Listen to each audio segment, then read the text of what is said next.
All right, so welcome to the final session. Um, we have already done Power BI and Tableau, and like I said earlier, it's not a choice that you have to learn one of them. If you ask me personally, I think learning Power BI makes much more sense. Not to say that you should have no knowledge of the other software, you should learn the other one as well, but probably split your time maybe a 80-20 or a 90-10, 70-30, something like that, favoring Power BI. And the reason I say that is one, because more companies and a wider variety of industries and functions use Power BI. And the way the industry trend is moving, Tableau will become more of a data visualization tool, while Power BI will, I don't want to say become like the Excel, but sort of like the Excel in the sense that it's a tool for everyone, right? So it has something for everybody.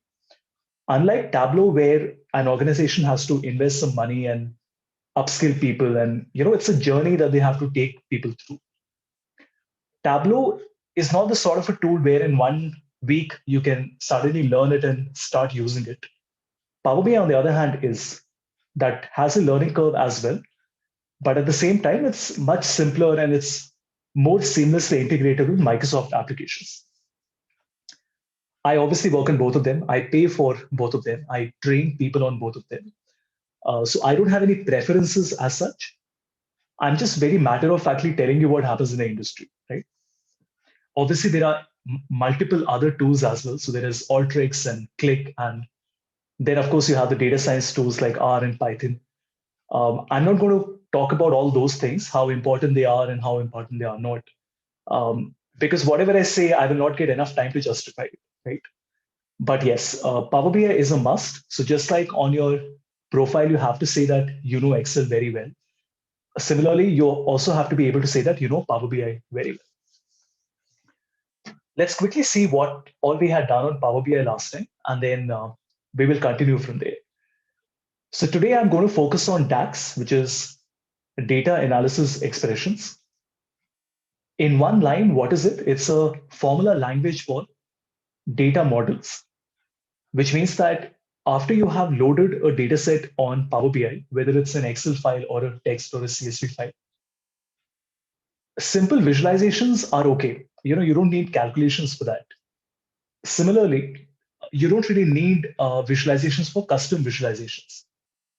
But the moment you want to do something a little more, as simple as a profit margin, then you're stuck, because finding the profit margin means that you have to do it on aggregated measures. You can't just create a new column, right?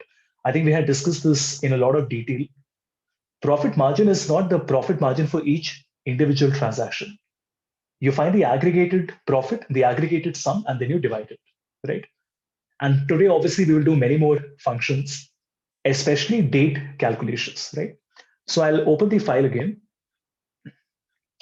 Give me a moment. My laptop is not on charge, is it? Let me just put it on charge. 10 seconds.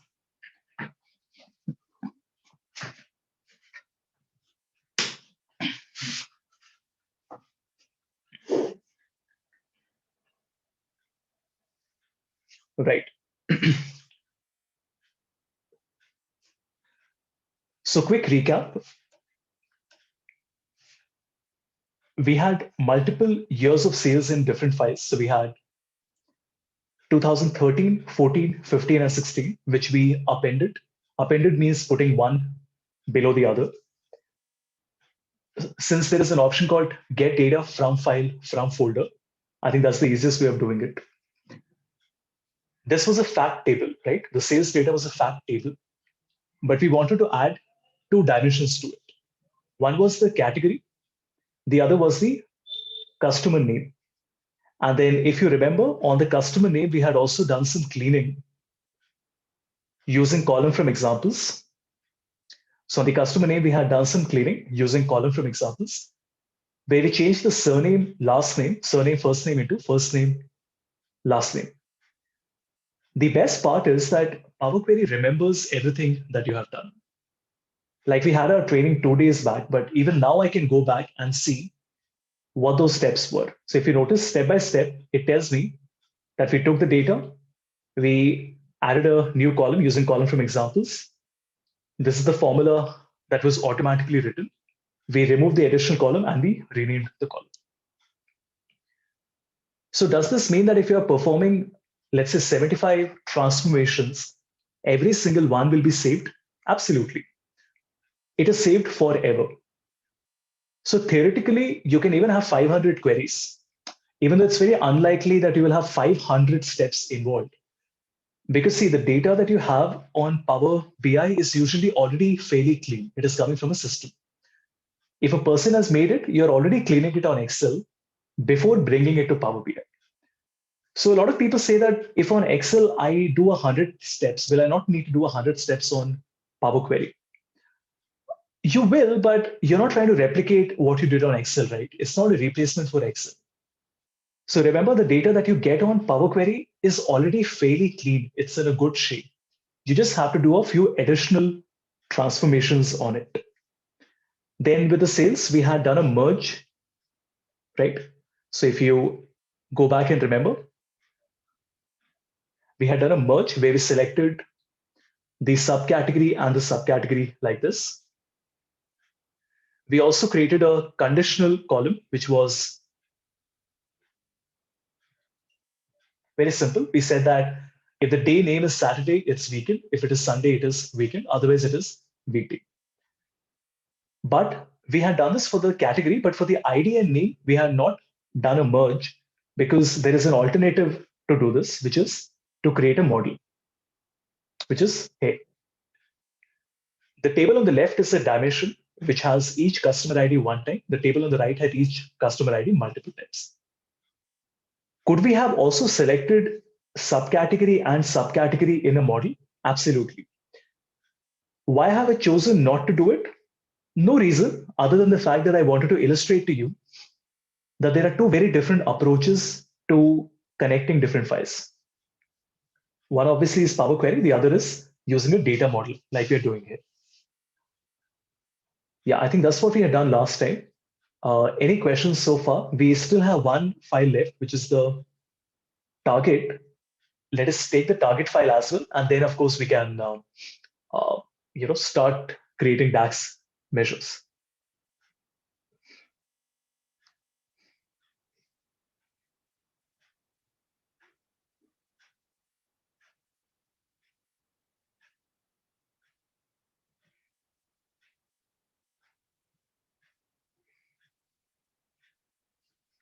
Right? All good.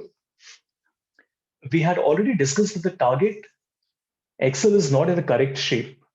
So we have 4 regions and 3 categories. So we need to have 12 rows. Central office supplies, central furniture, central technology, east office supply, east furniture, east technology. This is what we call as a pivot data, or we call it as a cross tabular data. Especially when you're working with Python and SPSS, we call it cross tabular data. But obviously, the system can't understand this data, so we have to clean it. Since this data is already in a pivot format, we want to reverse the operation, which we call unpivoting. The name makes sense, right? We did a pivot earlier, now we want to unpivot it. Let's see how we do this. So I have my Power BI file with me. Let's click on Excel. Everyone, let's click on Excel and select I am Shillong Superstore model and our target.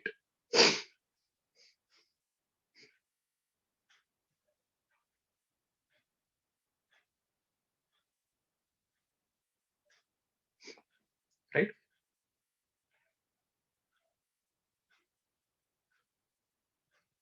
So you would notice that the data looks okay. Like there are no blank values, there are no missing cells, there are no errors.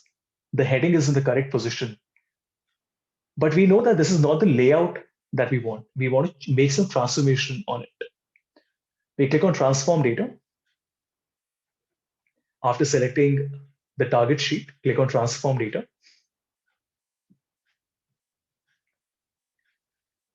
First things first, let's call it dim underscore target.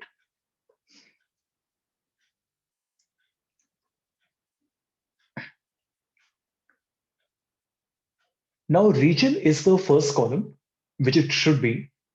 The second column should be the category, and the third column should be the factor, because I want to multiply by 1.3, 1.2, 1.1, and 1.4. So I want to select region, right click, the column name, right click, and then I want to unpivot all the other columns. So the logic here is that I'm telling Power Query that see, region is already there in the correct location, but I want to make multiple records for region. Central should come 3 times, east should come 3 times, and so on and so forth. That's all. You click one time and it fixes the data for you. See, the logic has to be understood. The operation itself is very simple. Right click, unpivot. That's all. Please try this, everyone.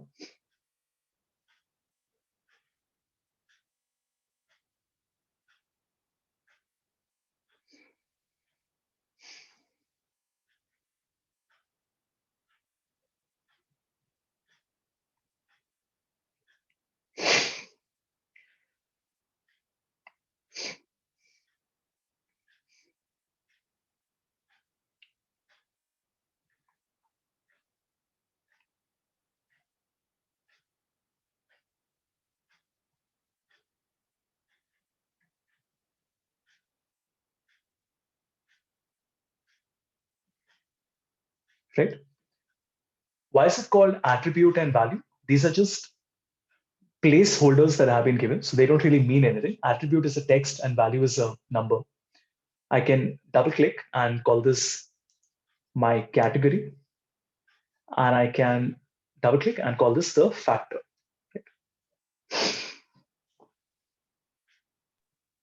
We changed it to.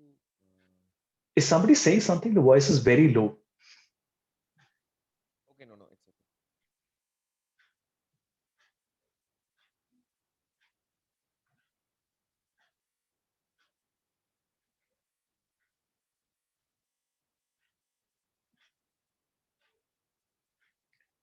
Right? So we rename the columns as well. And let's close and apply. So tell me, if I have to create a relationship, how should I do it? What should I connect the target to in the fact table? What should I connect the target to? Which column to which column?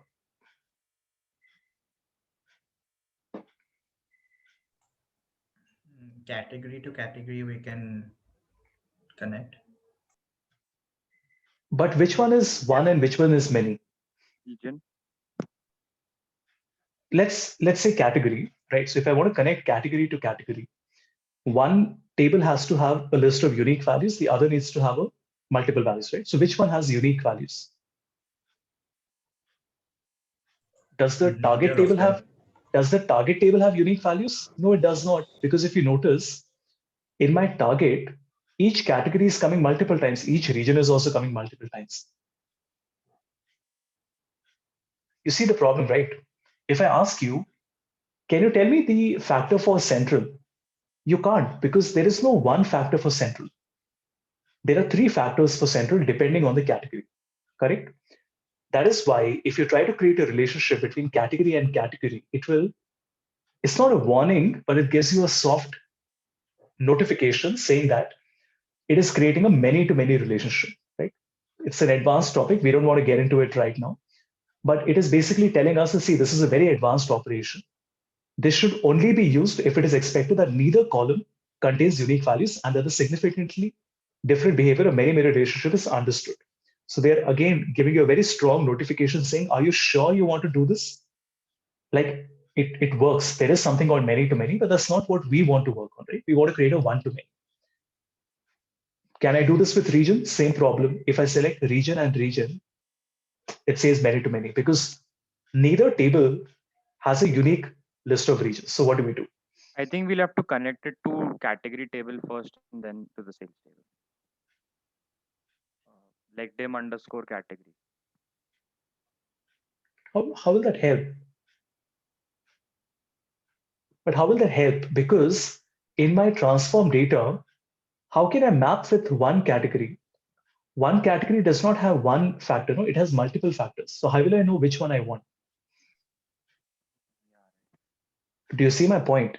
Even if for a moment I say that, let's say category, subcategory is connected to subcategory. Okay, let's say we have done this. For a moment, let's say we have done this. How does that help me? It doesn't, right? Because if I connect this category to this category, many to many,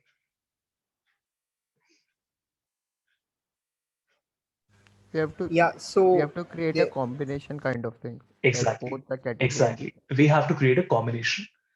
So if I ask, can you tell me the target for South? You will say, no, no. First, you give me the complete question.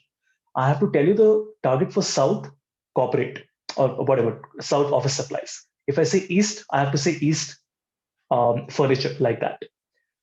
But there is a very smart thing that we can do. Please come back to Power Query, everyone. I hope you remember the button. It is this one, transform data. Okay, just click on this and come back to Power Query. Let's click on sales. Remember, we had merged the names, not the names. We had merged the category here using a merge. Let's do it once again. Let's click on merge. And I will select my target as well. Now tell me, how should I merge?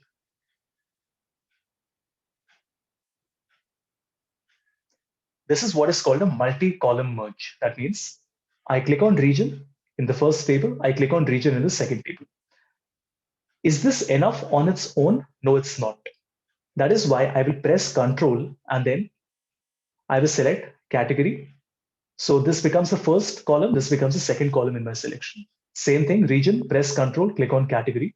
It becomes 1 and 2. This is called a multi-column merge.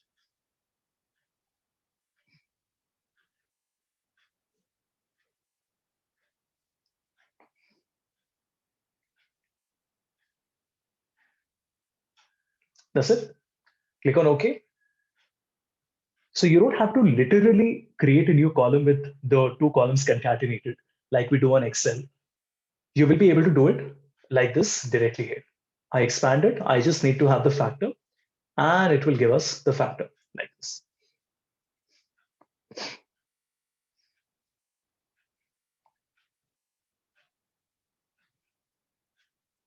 Right? Does that make sense? See, a model is not possible because if you have a model, one dimension needs to have a unique column. So either we had come here, we had selected both the columns, and then we had merged it, which is also a possibility, merge column. It would have merged my two columns. We can do that also, but then we are messing with the data, no? Then we don't have the original columns. Otherwise, we have to make a new column. And see, usually it is recommended not to mess around with the dimensions. The dimension, I mean, like you can, it's not that you can't, but we still need to keep them separate. Let me put it like that, right? So that in the future we have that level of control. So what we have done is we have done a multi-column merge. So when you're working in auditing or taxation, there is a lot of reconciliation that you have to do, which basically means you have to compare different files. And in that case, the multi-column becomes very handy because you can just select 1, 2, 3, 4, 5 from one workbook, select 1, 2, 3, 4, 5 from a different workbook to see if they're exactly matching or not. That means that is it the exact same entry in every single column, right? Otherwise, also in Excel, you can do a and, but it's much easier to do this here.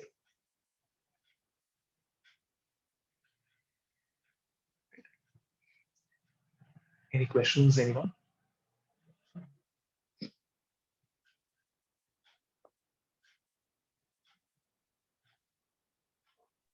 Avish, could you just go back to the fact sales and show us the column that is created? Yeah. Okay.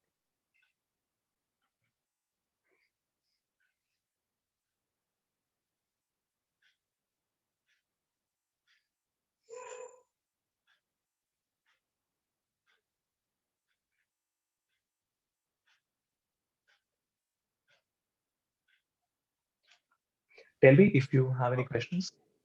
Havish, just one thing. Actually, I renamed my category and factor column later uh, after I merged them with the fact sales. So first I merged them, then I renamed them. So now it's showing me that the column attribute of the table wasn't found. I don't know. Share your screen. Let's see.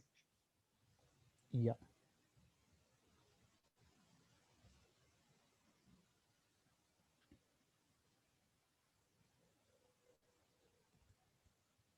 Visible? Right. Yeah, just click on the gear icon in the last step. In the applied steps, on the last step, click on that gear icon that you see. Where? In applied steps, the last step that you have. Do you see that icon on the right side? On the right side. On the right. This one. Yeah, that one. Yeah, but you're only selecting region and region. You have to select region and category, region and category. Wait, I've selected. Okay, I'll do that. Press Control and click. Yeah. Yeah. Okay. Okay, Now click on OK. Okay. Great. Yeah. That's it. Yeah. Now you can expand the table and get the column you want. So see, let's quickly recap what all we have done. A basic merge is like a VLOOKUP, right? Then we have done a multi-column merge, which is like a multiple VLOOKUP. Obviously, unlike VLOOKUP, we have XLOOKUP, which can also look on the left side. Obviously, the merge can do that. Do keep in mind you have many other types of merge available, which are called joins. So we have left outer, which is VLOOKUP. We have right outer, which is just the opposite. Full outer means that it will create unique values from both the tables, right? Inner means it will only find the values that are available in both the tables. Full outer means unique from both. Inner means the value which is appearing in both of them. If you remember the example I did with, I don't know if I did it with you or not, the example I did for Swiggy, where I said that is the customer purchasing in both the years, right? Both the months. Inner is sort of like that. It says it is available in both of them. Left anti, right anti, you can leave. These are exactly the opposite of left outer. But you can leave it. They are very seldom used. Left outer is the one you mostly use. Full outer, inner probably can be used a few times. But it's better to first learn the fundamentals with a basic SQL course or read it from a blog or article, video, whatever it is, before you randomly click on a few things here. The default here is left outer, which is what you will need 90 out of 100 times.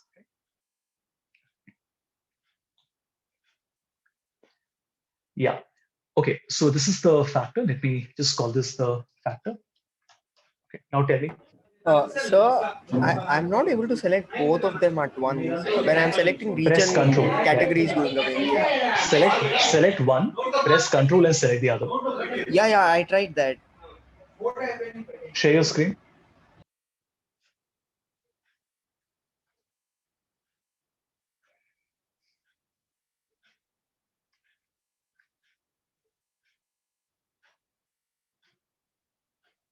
So I have a segment and segment here. When I'm selecting category, see this is happening, and then Wait. 1 second. Okay.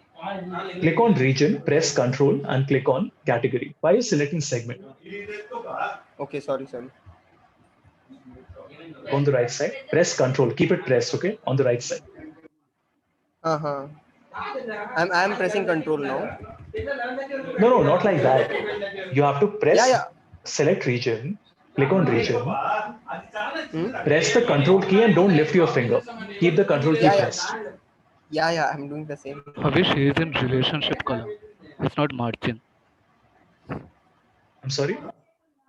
He is in the relationship, not margin. You need to go to Power Query and do merge queries. Yeah, I'm sorry. What are you doing here? No. Hold on. Yeah, thanks, guys. Close this. You're creating a relationship here. Close this. Yeah, you have to go to Power Query, click on transform data.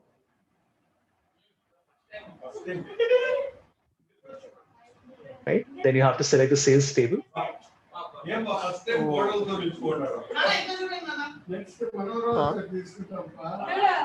I can't see the screen.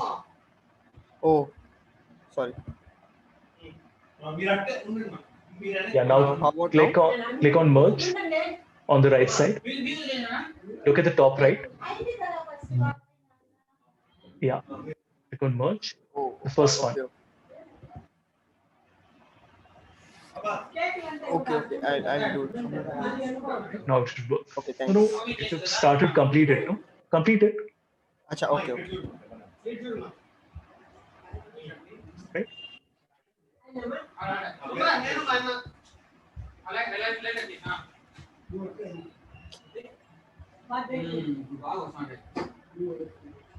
Just region and category in the same order. Don't select segment.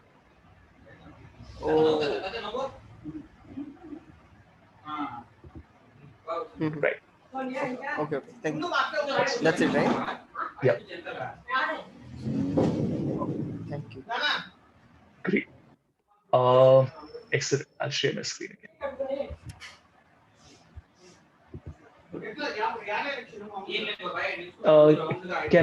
Can somebody is not on mute? Can you just mute yourself, please? Excellent. So we have the factor here, and see, the target is only for the next year. That means I only need to create the target for 2017, right? So I don't really need to multiply 2013 values with 1.3 because those values have already happened. There is no point of creating a target for that, right? But that's okay. For simplicity, let's say that I want to multiply the entire source.name column with my factor. Just a simple arithmetic operation, right? Which we haven't done so far, right? We have not written any calculations manually so far. And that's why this is important. So we click on add column. This is just the last step. After this, we'll come to DAX formulas. Click on add column, everybody. Select custom column, the second one. Add column and then custom column. And custom column is like Excel, right? So you can write your own calculations here and use the functions here. So I'll call this the target, which is equal to what? It is equal to my sales value multiplied by my factor. Right? You can just select it from here. That would be easier. So just select sales, insert it, multiplied by factor. It's a simple column A into column B.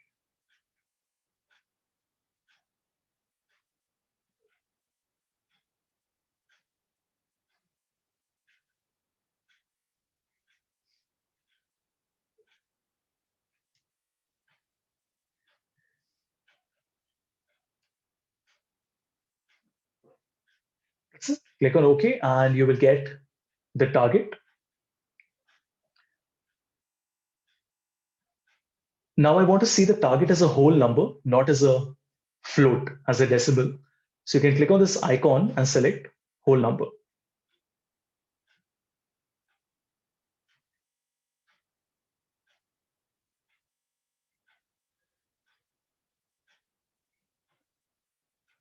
Right?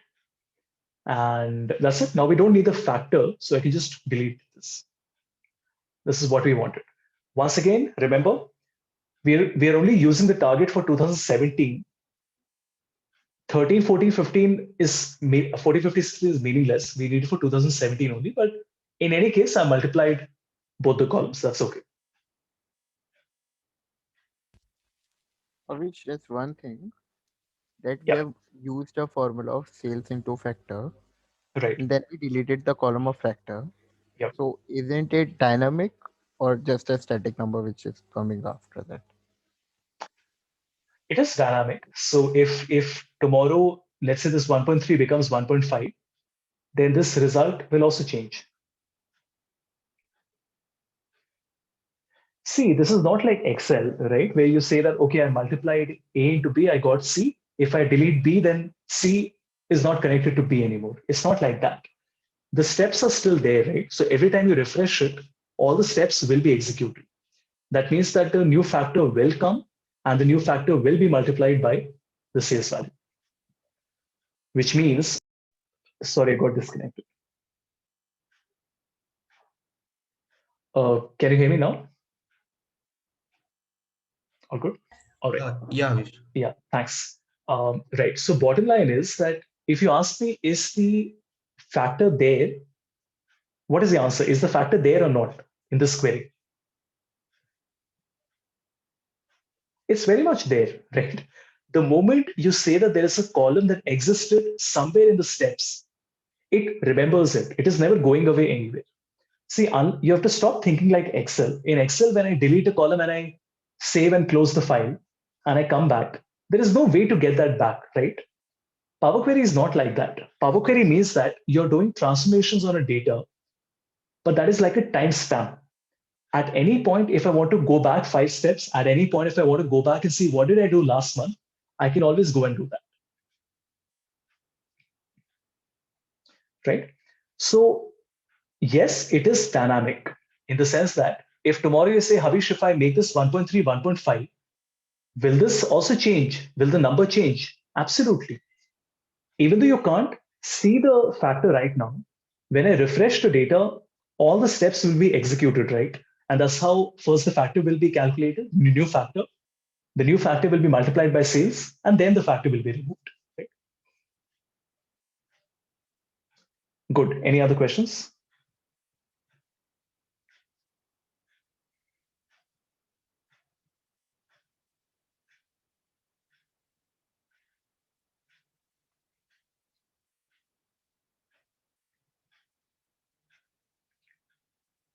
Right. So that completes the modeling bit, which means that we have essentially taken all our files. Okay, so we have taken 7 files, which means we have 4 years of data. We have 3 dimensions: the target, the category, and the customer name, and we have combined everything with a little bit of data transformation as well.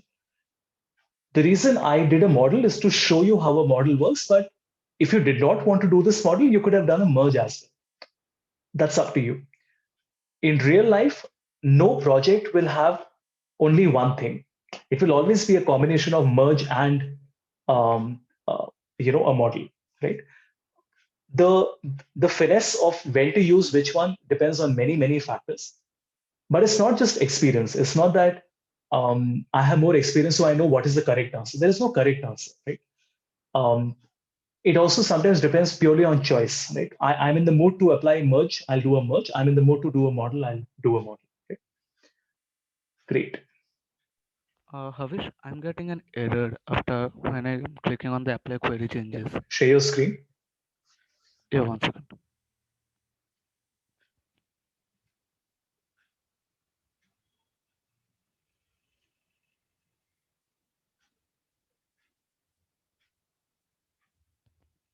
Yeah, you can see my screen. Could be due to a number of issues. Go back to transform data. Let's see. No, first close it. Yeah.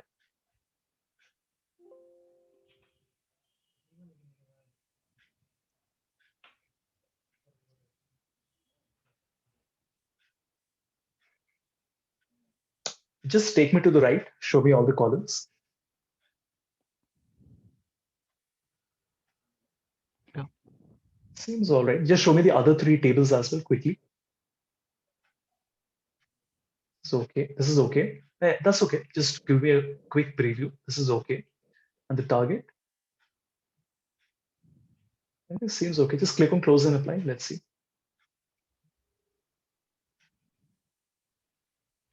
No, don't do that. Don't click on apply changes.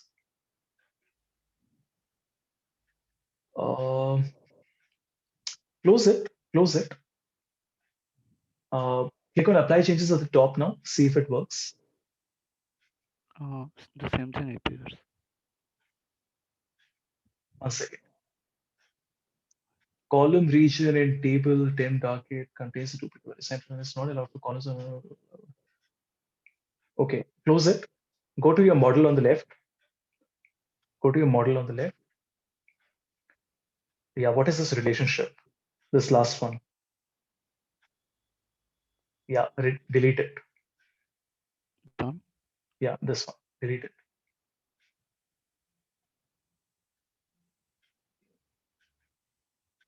Right. Now click on apply.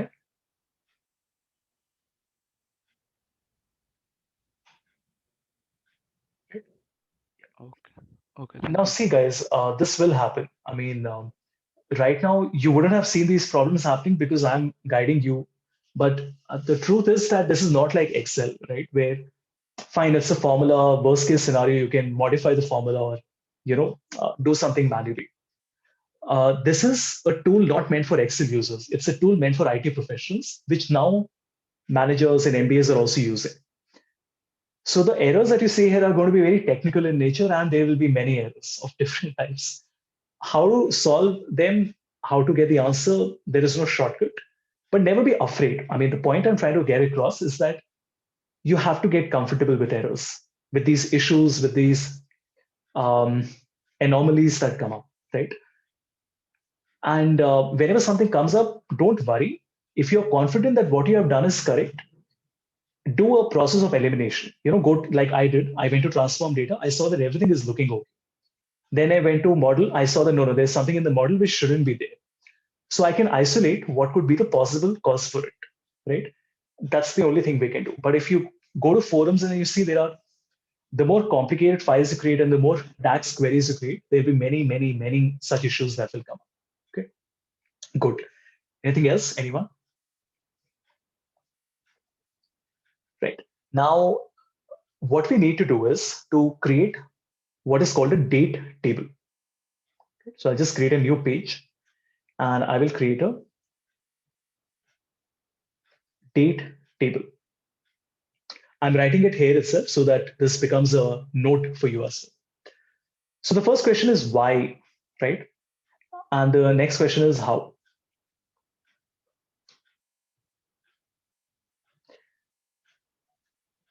The why is very simple.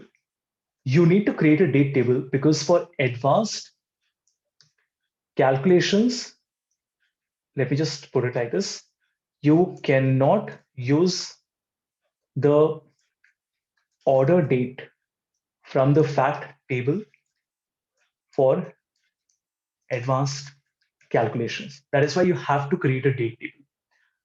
The next question is how. We use DAX for it. And then the next question is what. So what to keep in mind. So there are 4 things that you need to keep in mind. So I'll just write A, B, C, and D.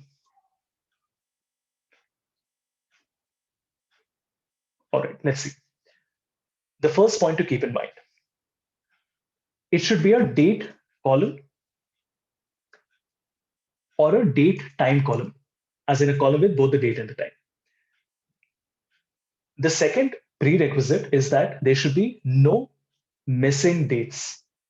That means 1st, 2nd, 3rd, 4th, 5th, 6th, 7th, 8th, 9th. I don't care if it's a gazetted holiday, it's a national strike, national emergency. The date column cannot have any missing date in it. The third thing, no repeat values. That means no date should be repeated. That means every day should come a single time, right? And the final one is there should be no blank cells. Now, by the way, let me also show you on Google how do you find this. So if you just type Power BI date table, you will see there are lots of links available on how to create a date table, right? How to make a date table, how to make a date table, how to make an ultimate date table. So one thing is for sure that it's important, right? And if somebody says, why is it important? There's a very clear answer. See, if I want to do calculations, I cannot use the order date that I already have with me, right? And why can't I use it? Because let's check if I'm meeting these 4 conditions. Tell me. Please click on the data view, which we haven't done so far, everyone. We have done the report view. We have done the data view. We've done the model. We have not done the data view. Click on this and go to your fact sales.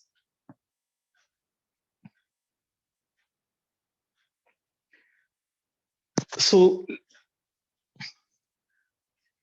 let us go over them one by one. In the order date, let me first sort it in a ascending order.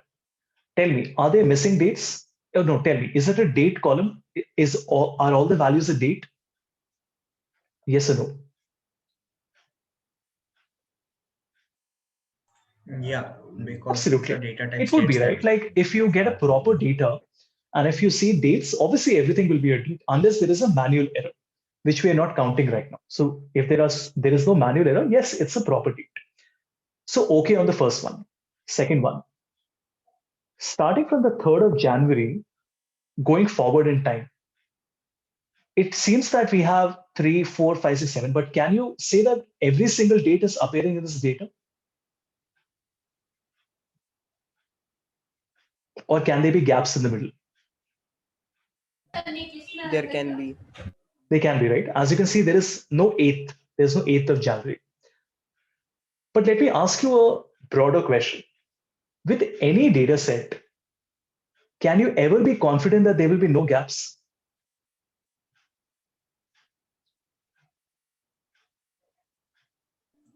Think.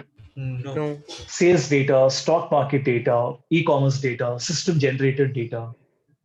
Is there any data where you can be 100% confident that there is no missing data? You can't. You know why? You might say, but isn't Big Bazaar open 365 days a year? So what? Isn't it possible that one day there was a system error and no transactions were logged?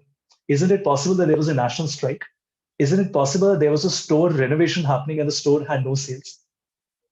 Now you might say, but what is the possibility? See, data analysis is not about how improbable it is. If it is, even if it is probable 1%, you can't count on it, right? So I would basically say that I can never ever be confident that there would be a table where the order date will have every single date. I mean, I'm not saying that it will never happen, but it's very unlikely that it will happen, right? And you can't know for sure because you can't check the entire column, right? Rahul, I'll come to your point. I'm not sure what you're saying, but we'll discuss that. Okay, then let's come to the third thing. So this is okay. The second one is not okay. What about the third one? Are the dates being repeated? Obviously, for any data, the date will be repeated. No, like if it's sales data, of course, there will be multiple transactions on each date. So it doesn't make any sense. How can a data have one date only one time? Obviously, it will be repeated. And the fourth one is, are there any blanks in our data? What do you think? Are there blanks in our data? Like, are there gaps in our data?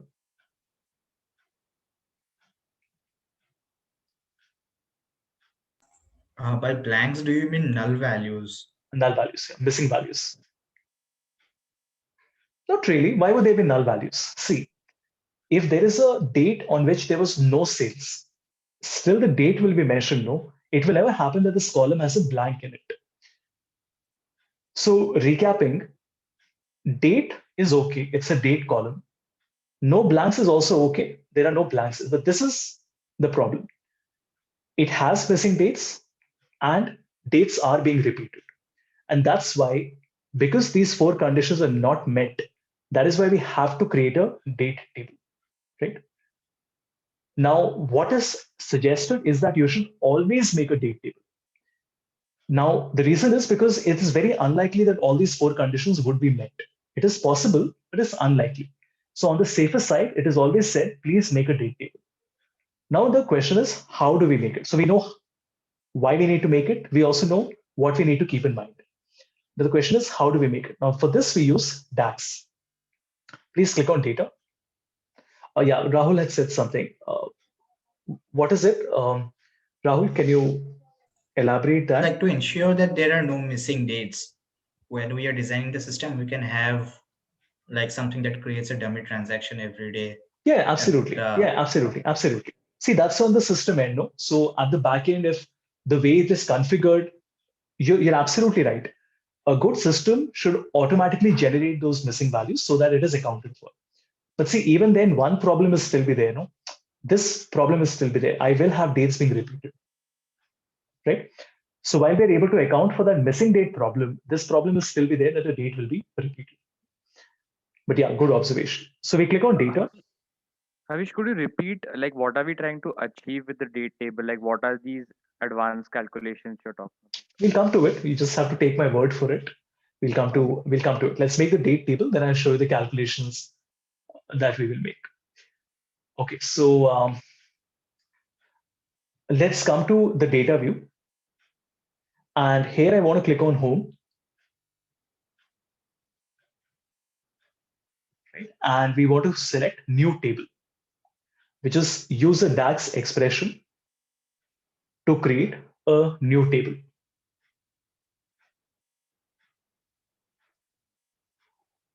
Right? The formula bar will open up. Let's call this my date table. Now my date table needs to have a series of dates from the first order date till the most recent order date. So very smartly, I will write calendar. Calendar does what? It returns a table with one column of all the dates between start date and end date, right? So what is my start date? Anybody? 3rd January. Yeah, but that would change for every data set. No? So how can I make this formula generalized? We can use minimum function and Minimum of what? Of my order date. Order date. order date. Makes sense? No. And then it will be the maximum of order date. This way, in the future, when more orders are recorded, automatically min will never change, but the max will keep on updating, right? So please write this calendar min of order date to the max of order date.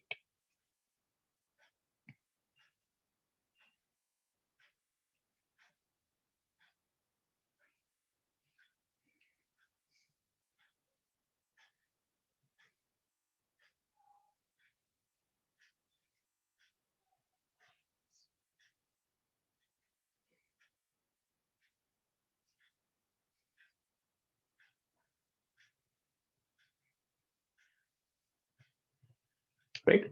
Press enter, and as you would expect, it creates a table with how many rows? 1, 4, 5, 8. That means from the 3rd of January till I think the 30th of December 2016, which is the earliest and the latest transaction. These are all date values. Nothing is repeated. There are no missing dates and there are no blanks. Right? So we are meeting all the 4 conditions. Right? Any questions on this?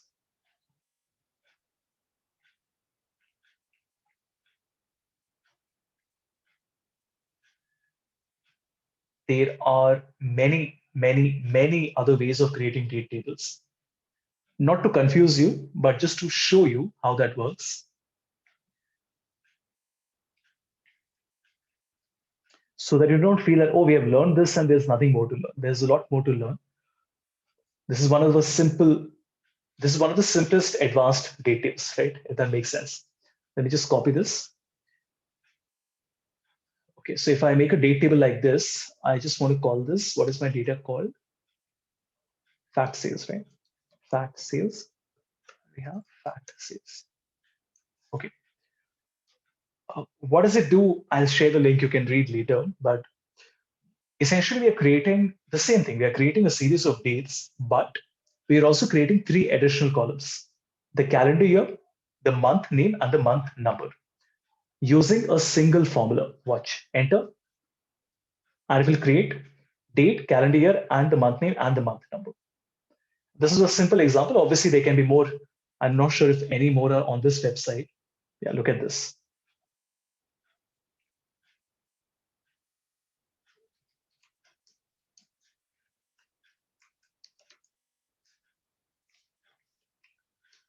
So this one, if you notice, creates 1, 2, 3, 4, 5, 6, 7, 8. 4, 5, 6, 7 columns for me.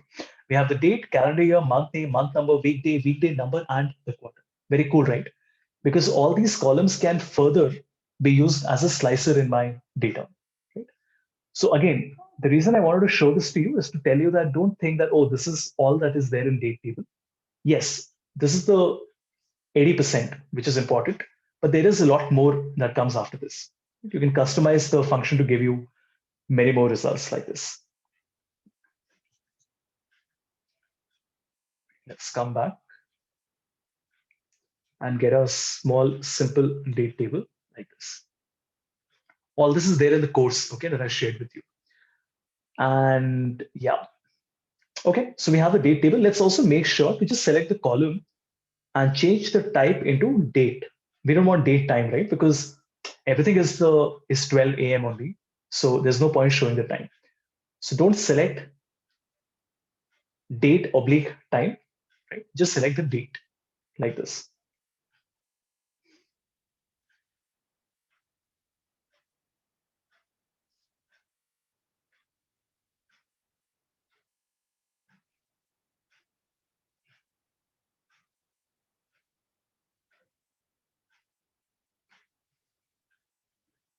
Right? So we're almost there. We've done, I think, what, 90%? There's only 10% left, which is we have to connect this new table with my sales table. So I'll take my date table here. Let me just clean up a little bit.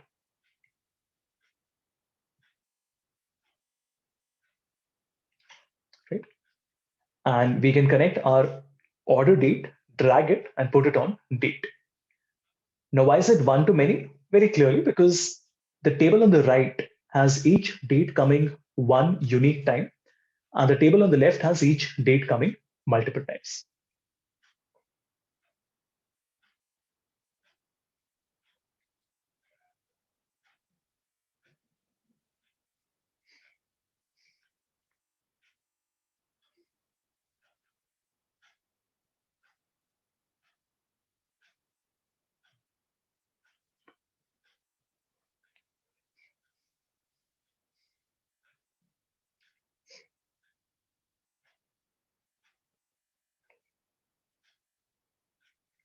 Right? So yeah, that's all. Now we can start creating calculations. Any questions, anyone so far? You can ask questions on how we did it and why we did it.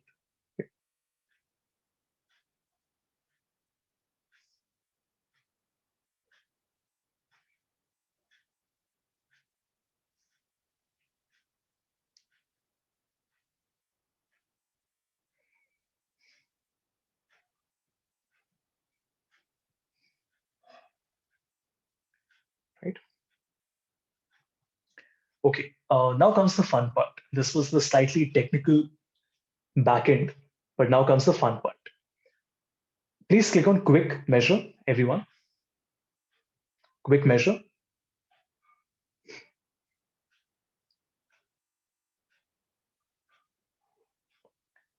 These are inbuilt calculations that are there. Obviously, this is a cheat. You're not supposed to use this. You're only supposed to use it once you learn how they work. That's okay. For now, we'll start with them. At least you will see the potential of calculations on Power BI. Right? And in quick measures, I wanted to select everyone. In quick measures, I wanted to select month over month change. This one. Month over month change.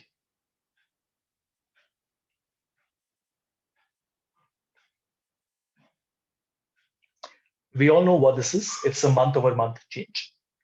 What is my base value and what is my date? My base value will be sales.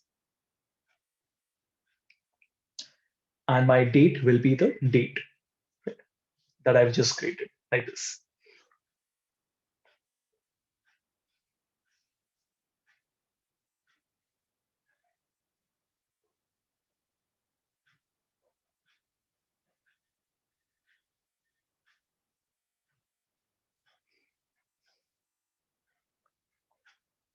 That's it. So the quick measure does the heavy lifting for you.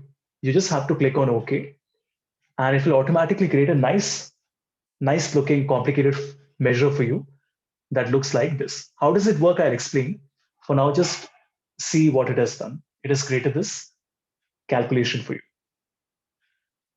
Sales MOM percentage.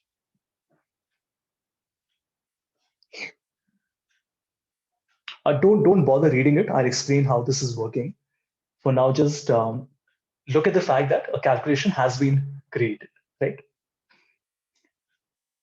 And let's see how it works. So if I make a column chart and I keep my date in it, I keep my sales in it, I break it down at my month level, right? Let me add a border and a shadow. I hope you haven't forgotten the visualizations by now. Border and a shadow. And I also put my MOM in my tooltip like this. So 3 things that I've done, please watch. I've selected my date, I've selected my sales values, and I've selected my sales MOM percentage tooltip, and I've chosen a simple column chart like this.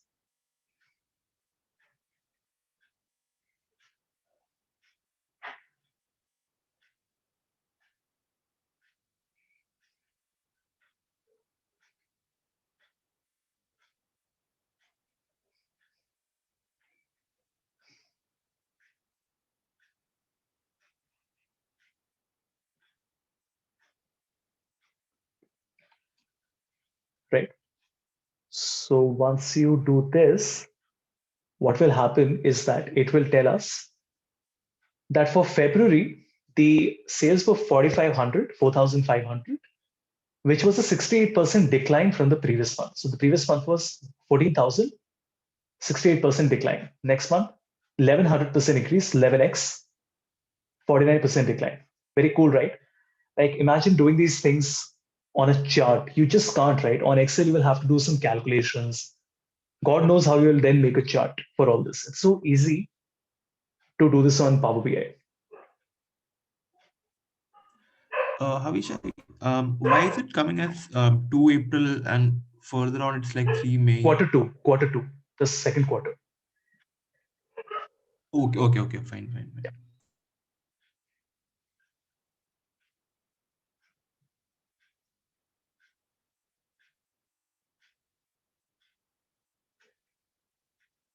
Havish, how did you get them aligned like that? How did you Which get one? them aligned? How did you Get what aligned? the axis? This one? No, the axis values. The 2013 quarter 1 January. All this. Okay. So you have to click on the expand button 2 times. Oh, okay. Right? So from here it will go to quarter, and from quarter it will go to month. Okay.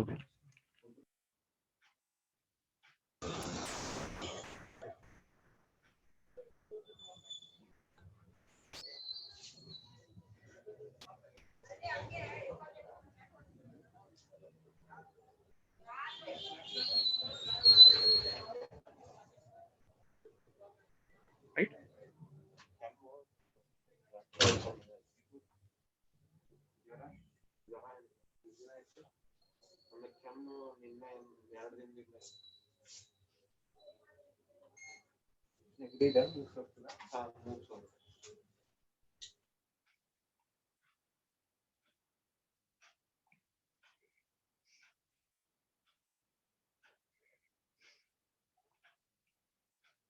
Any questions on this? Anybody?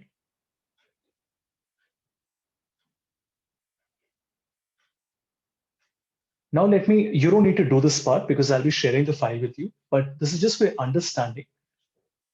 I want to explain you one calculation step by step. Once you understand one, then you can learn the others as well, right? Please don't do this, just for your understanding, okay? I'm making a table, just a simple table. And in my table, I'm keeping my dates, right? So far, so good. I don't need the day here, so I'll remove the day from here, right? We just keep the year, quarter, and the month. I'll also keep my sales value. This is great. It shows me the sales value. Now, what I need is, I need to show, this is 4,500. So I need to compare 4,500 to 14,000, correct? To the previous month. Now see, in Excel, it's very simple. You can just copy the values, leave one row and paste it in the next column. That's what we do, right? Or we write equal to this plus go one cell up. DAX is not like that, right? DAX is a systematic approach to data models. It's not a sandbox like Excel. It's not a spreadsheet. You can't just select something, put a dollar sign, and copy paste. It doesn't work like that. Whatever you do has to happen in the form of querying, in the form of DAX queries. So while on Excel, this might seem super simple, it's quite complicated on DAX, which is what I want to explain to you.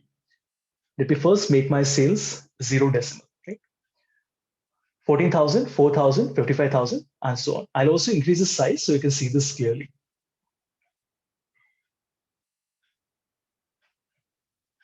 Perfect. I'll go step by step. Please don't do this. It's just for your understanding. You can always go back and practice. And all these things are explained in the course as well that I've shared with you.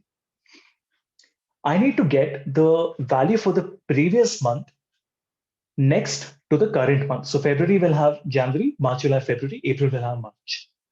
Let me create a new measure and I'll call this Prev month, just for previous month, right? You can give it any name that you want. Now, what should be my previous month?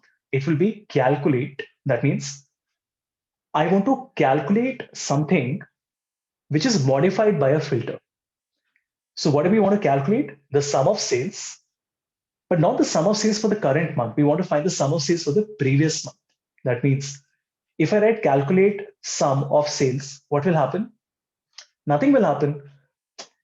If I ask you, can you do 1 plus 1? You will say, fine, it's 2. If I ask you, can you put 2 brackets and do 1 plus 1? You will say, but it's still the same answer, right? Unless you're doing another operation on it.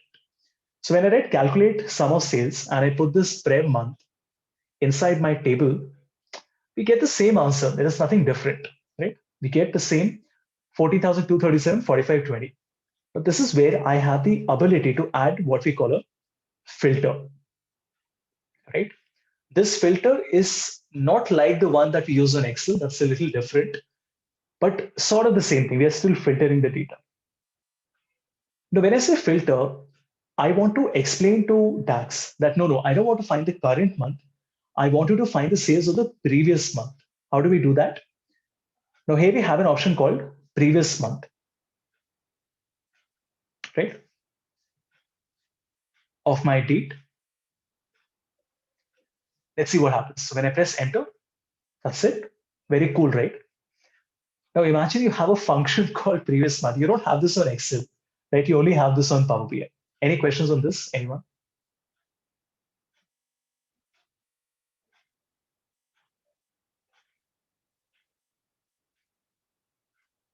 Like, Excellent, could you just right? repeat the step once again? Yeah, so I selected new measure and then we said that we want to calculate something. Calculate is just a broad function that says I want to do something, but I want to do something with a filter. Like when we use a sum if, what do we say?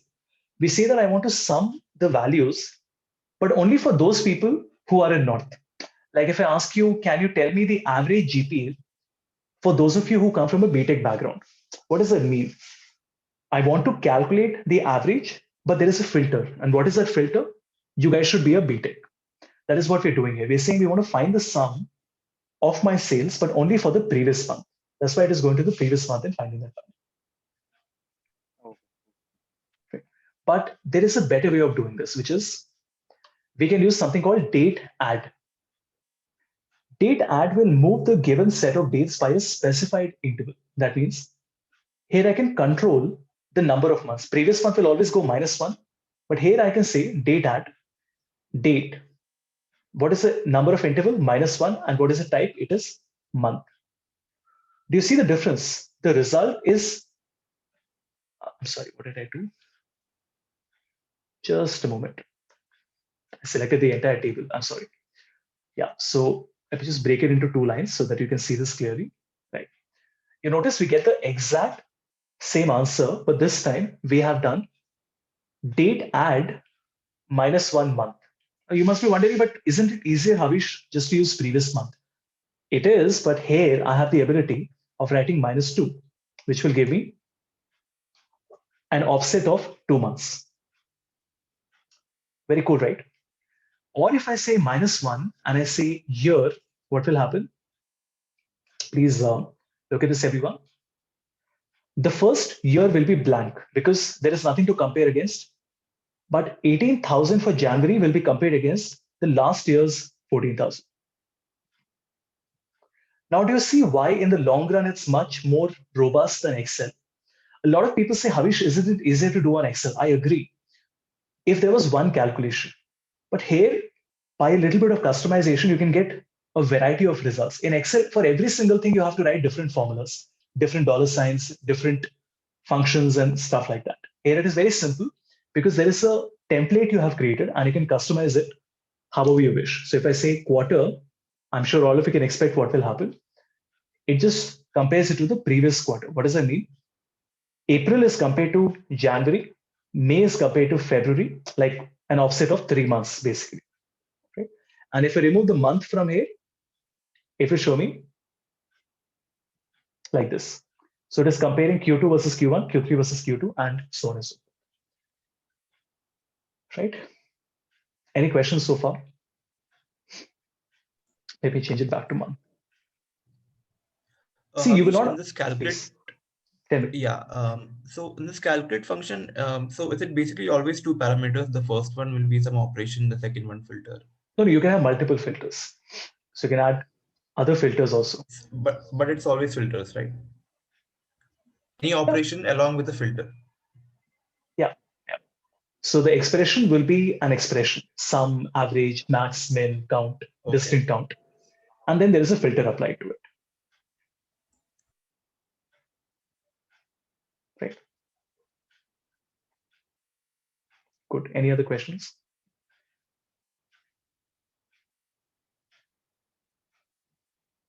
Can I give you an example? Hold on.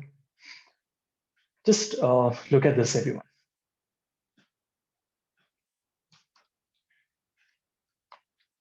Just let me think first.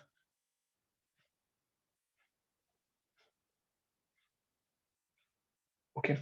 So north, north, south, south, north, west, east, south, south, north, right? And some numbers are there.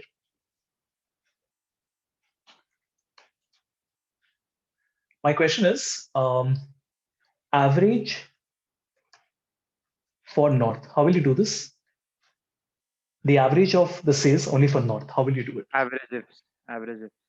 Sure. So there is something called average if, which basically does it automatically. It doesn't bother you with how it is working. But if I really wanted to have much more control over it, I could have written equal to filter. Can anybody tell me how do I take out the numbers that are only for north? Like 13, 13, 10, 14. There are 4 numbers for north. How do I extract those 4 numbers? Just try to recall what we had done in the first session.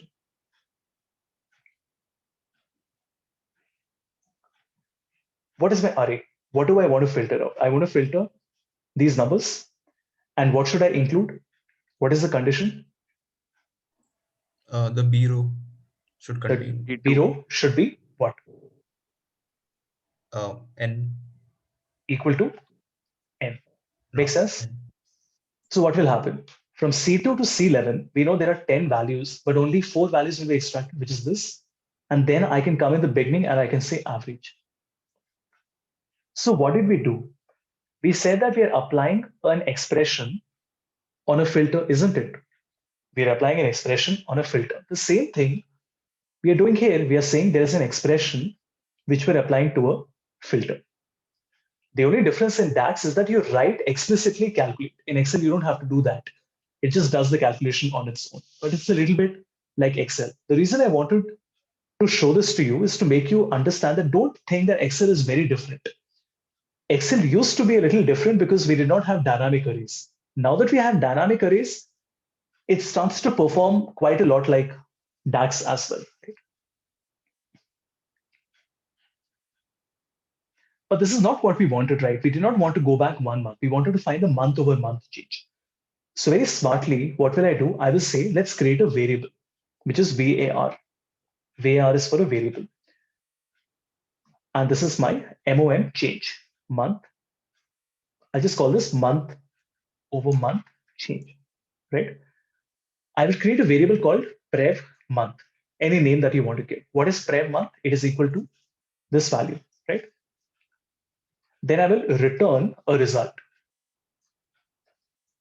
And what will be my return, my result? It will be divide, like I want to divide the sales for the current month, which is sum of sales for the current month, minus the sales for the previous month, which is prev month, divided by the prev month. This makes sense? We created a variable like a let. Remember we had used the let in Excel? It's the same thing. We are creating a variable that we're using 2 times. So we are creating a variable called previous month, which is this, right? And then I'm saying the sales for the current month minus the sales for the previous month divided by the sales for the previous month. Right? That's all. When I press enter, I will get the month over month change. Let me change it into a percentage so that you can see the result. What I have done here, the same thing is what the automatic calculation also did. Now, if you look at what was created, it's the same thing. Previous month, calculate sum of sales, date add, return. This if you can ignore, that is just for an error handling. This is not really required. So you can ignore this if you want. So I hope you're able to understand how to do it quickly and also how it is working at the back end. Step by step, how do you build these formulas? Havish, could you show us the formula for previous month again? The one that I made or the one that came automatically? The one that you made. Yeah, this one. Actually, this is showing an error in my system. Just check It for says that all. the -1. Tell me. Tell me. It I'm says listening. like the -1 is like 1 can be the minimum interval, something like that. No, just double check. Have you written everything properly? There must be some parentheses, some comma that you must have missed. No, before that we were doing this previous month. When Share your we screen. Let's see. moved the.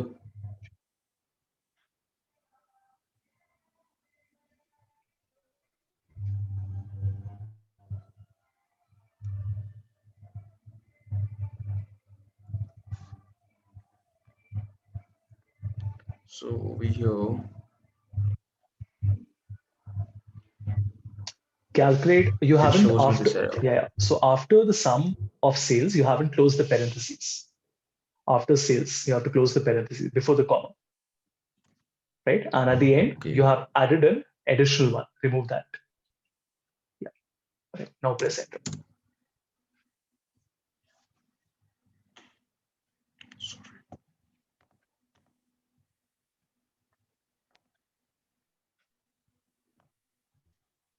Right. Okay. Thanks. Working?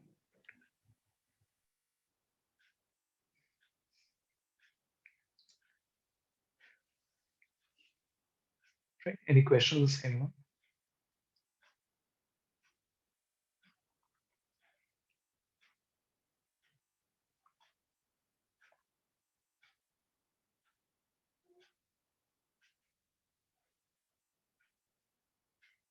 All right. Let's do one more. And this time I am going to do this on both Tableau and Power BI, right? In fact, we will do this on Excel as well, because we first want to understand what we are doing, what is the result that we are expecting. And then we will see how we can do it on DAX and on level of detail expression on Tableau. Don't do this on Excel, do this on Tableau and Power BI with me, right? Let's see. So I have the same global data. I'm making a pivot table.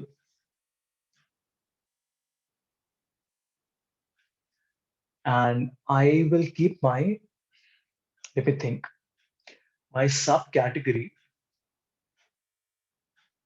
in rows, my sales in values, right? Let's make this 0 decimals.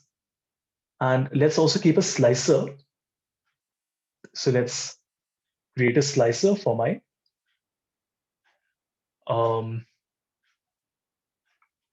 region, right? No, not my region. We want to create a slicer for our market. Since there are only 5 markets that we have. Perfect. right? Now this is the question, okay?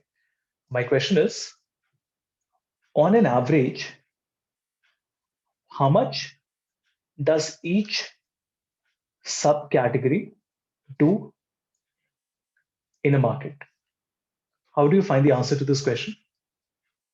So if I say Africa and I say on an average, how much does each subcategory do in a market? What is the answer? How will you find that?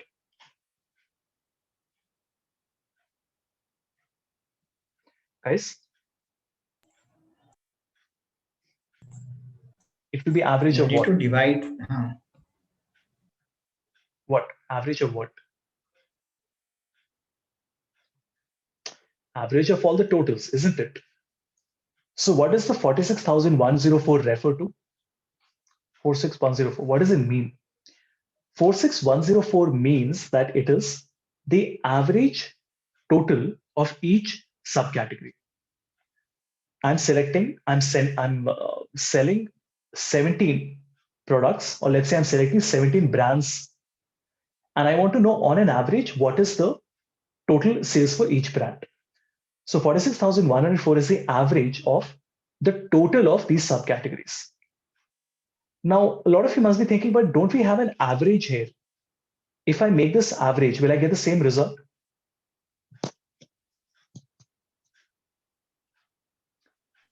Guys? No, it will average the Why not? subcategory values. Because when I say average as a summary, what will happen? It will say, okay, accessories has many transactions in it. How many transactions? 232 transactions. So what will it do? It will basically tell me that on an average, each transaction in accessories is 182. And this is not what I want. I don't want to find 171. I want to find 46104. Does this make sense? Right, everybody? So if I, for simplicity, let me just put my market in my columns, right? And we will deselect this, delete this, and I will simply say that for these 5 markets, copy equal to, this is the average of this, Control R, right? That's what we want, right? So on an average, so what does this data mean? It means that on an average in Africa, each subcategory does 46,000. On an average, each subcategory in Asia Pacific does 237,000. Europe does 193. Now, this number is very important for a business because it tells you on an average how much is each brand doing. On an average, how much is each customer performing. But the problem is to calculate it, I can't do it inside the pivot, right? I have to first make a pivot. Then I have to do this calculation outside the pivot. This is where we use DAX and level of detail expression. I will keep the Excel file open since we can compare the numbers. Okay. Any questions on what we are doing? Anybody?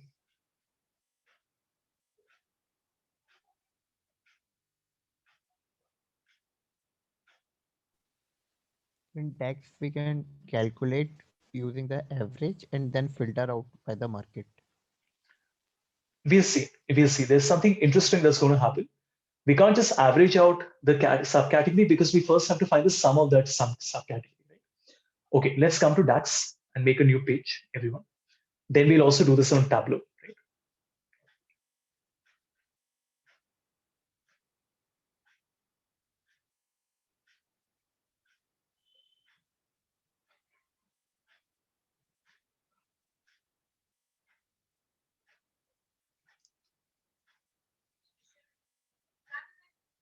Okay, so quick measure. And in fact, this is the first calculation called average per category. Right?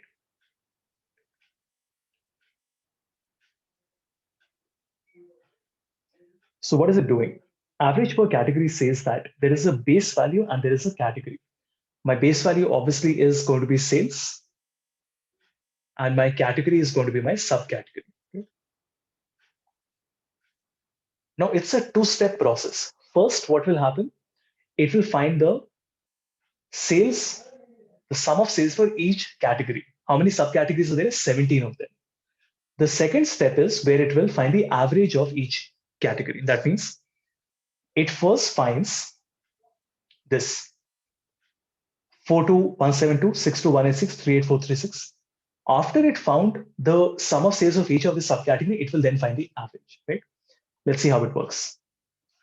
Press OK. Right? We see the formula later, but for now, first, make sure to make a chart. I will put my market. Let's make sure that we're getting the same result. When I'm so stupid because this is not the same data. I'm sorry, guys. You will have to open a new Power BI file or open the first one on which we had worked. Right? This is the model file. No, we had worked on the first file, the Power BI file, in which we had used the global superstore dataset. Thankfully, I remembered. Let me also delete this from here so it doesn't create any more confusion. My mistake.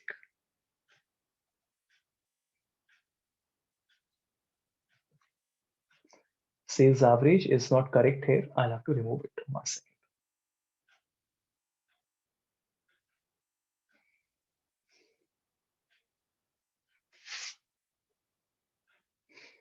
Right. So I have the old file on which we had worked, right? And this is the global superstore dataset, right? So same thing, quick measure.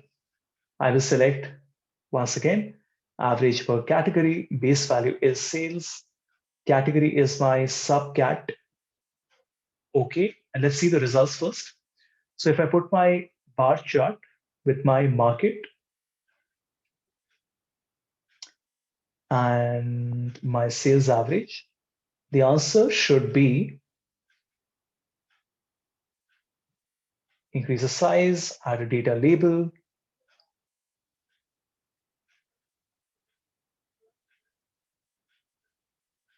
data label. Let me make it display unit none, so you can see this properly. And the value of business should be 0. Perfect. 46104, 127, 330, 139, 066. Same numbers that we're getting here. Yeah, you can ask your questions now. Before I show the formula, first tell me, are you able to understand what this means? How do you interpret this number? You say that on an average, each subcategory in Africa is doing 46,000. On an average, each subcategory in Europe is doing 193,000.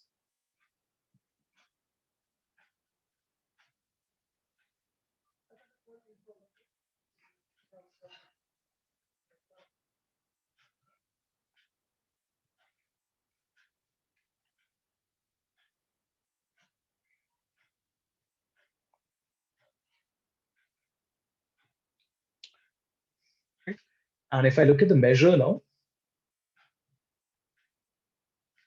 it's not very complicated. It's just 2 steps, or rather 3 steps. First, it creates a list of all my subcategories. There are 17 of them. Then I find the sum of sales of all those 17 subcategories. And after I've done that, I find the average. Now, obviously, there are a lot of things that I'm jumping over, like what is Keith filters and what is average X. But I hope you understand this is very advanced DAX. So this is just an introduction to show you how it works. And see, you can still use it without knowing how it works because it gives you the result.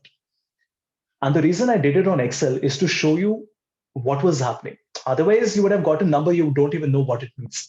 Now you know what it means. We found the total sales for each subcategory, and then we found out the average, right? But yes, at some point you will have to learn these things. These are covered in the course as well, but this will take time, right? So this is not the sort of a thing you can learn over a weekend.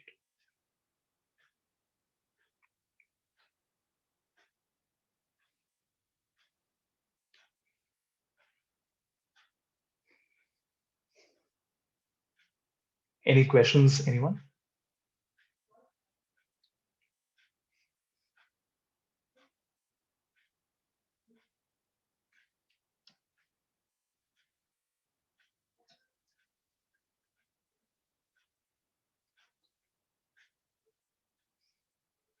See, most of the time, data analytics is not fun.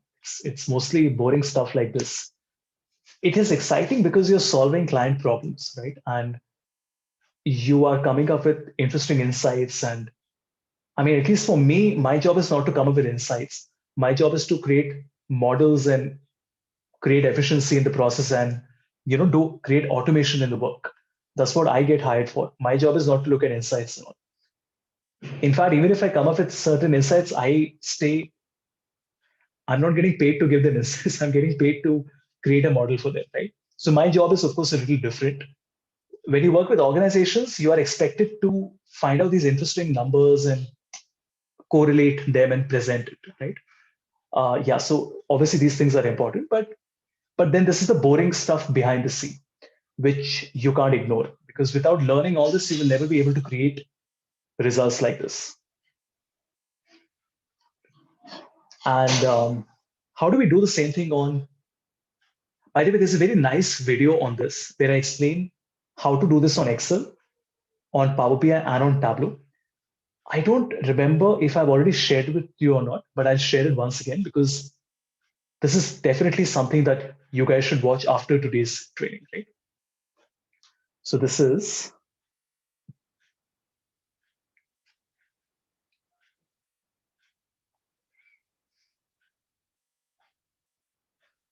this one. So here I've explained how to find the average per category on Power BI, on Tableau, and on Excel. So it's a 17-minute example where I explain all of these things, right? So first on Excel, then on Power BI, and finally on Tableau. Here I've done it for the region, but I mean, it's the same thing. Here we did it for the subcategory. Here I've done it for the region, right? I'll just share this with you.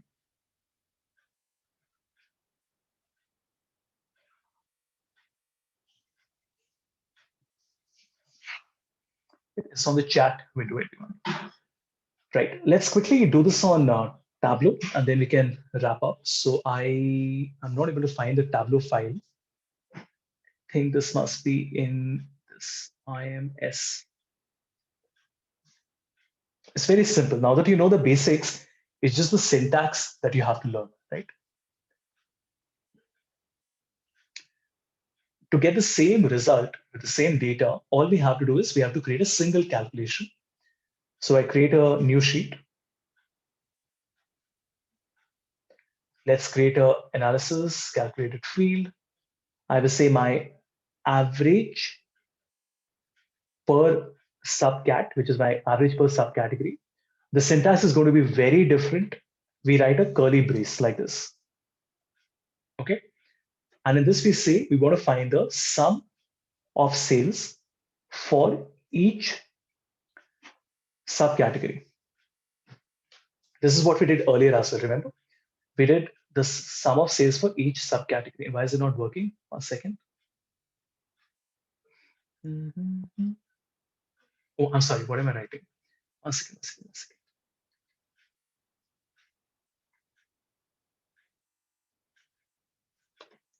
So we write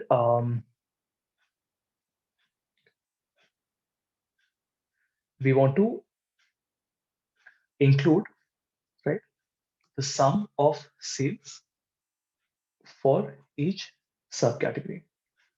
Am I still getting the syntax wrong? 1 second. Hold on. How do I check this? I don't need Tableau. 1 second. Yeah, it's the other way around. So it will be include my subcategory and then the sum of sales. And perfect, right? See, the concept is the same. Logically, we are doing the same thing. We are saying find the sum of sales for each subcategory. In Power BI, what did we do? Same thing. We said create a list of values which are subcategory, find the sum of sales. After that, we do the average.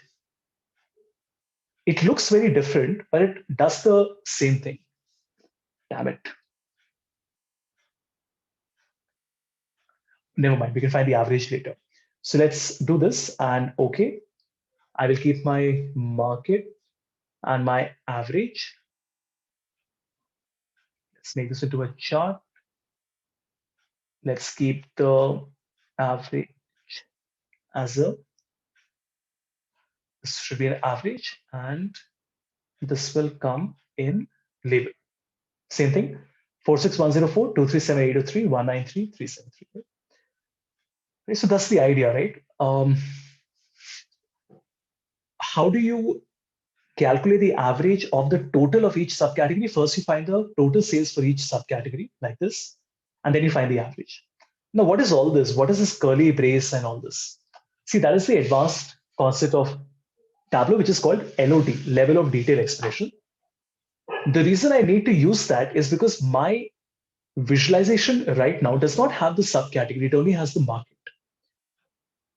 So how can I do a calculation on something which is not even visible on my visual?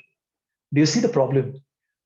In my chart, I'm only showing market and value, but I'm expecting to find the sum of sales of subcategory, which is not even there in the visual. That's why we need these level of detail expressions. The entire course has been shared with you.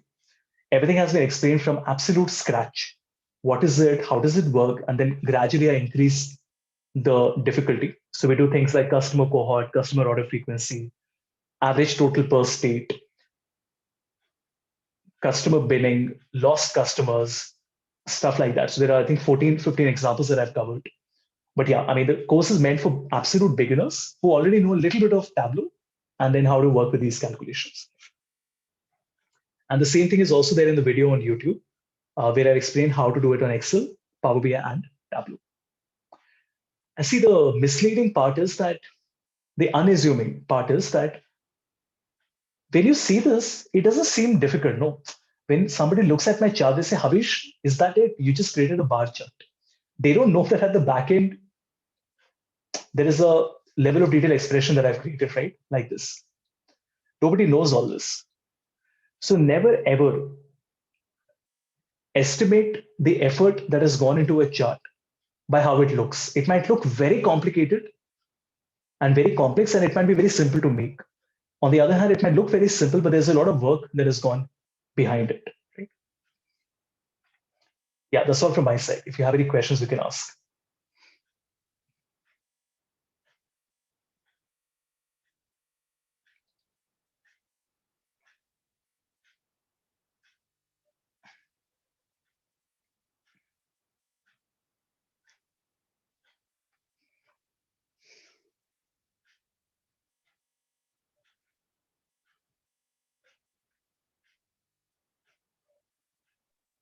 So, as we saw the last few sessions, that am I audible? Yeah, I can hear you. Tell me. Yeah. So Power BI is obviously a stronger tool than Tableau. I mean, it's a simpler tool to use than Tableau.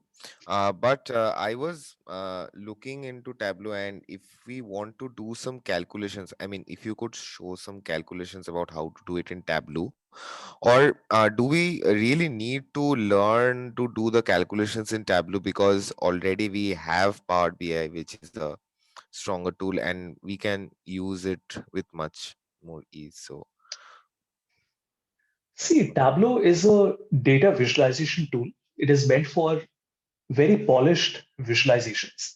So the sort of visuals you can create on Tableau, you can't do on Power BI. Power BI is a very rigid tool. It gives you 300 options, but there are only 300 charts. You can't do anything more than that. Tableau, on the other hand, will give you 5,000 options because you can create any type of chart that you want. Power BI doesn't give you that level of flexibility.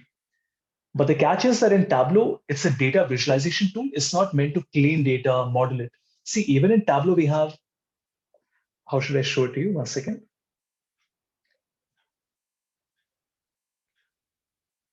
Just give me a moment. Okay, I've lost the data. Let me just select it. So even in Tableau, I have a union, which allows me to combine multiple files. Remember we did 14, 15, 16, 13, 14, 15, 16? I can do that here also. Remember we did unpivot in Power BI? Here also we have something called pivot, which is nothing but unpivot. But from a data cleaning perspective, Tableau does not have a lot. Like Power Query has over 800 functions and methods in it. Tableau, on the other hand, is very limited. And that's the reason Tableau has something else called Tableau Prep. Right? Tableau Prep is aimed at it's a competitor to Power Query basically, right? So what you can do with Power Query, combining files, merging, appending, inner join, outer join, filtering, renaming, unpivoting. These things that you do on Power Query, you can do on Tableau Prep. So Tableau Prep is a companion tool. That means I can do the data cleaning on Tableau Prep and immediately send the data into Tableau. Okay. So yeah, I mean, I really can't tell you which one to work on. I can just tell you from experience that, being an industry watcher, working in the industry, I can only tell you that this is what people use, right? It's not to say that Tableau is not there. Tableau is growing very rapidly. So is Power BI, right?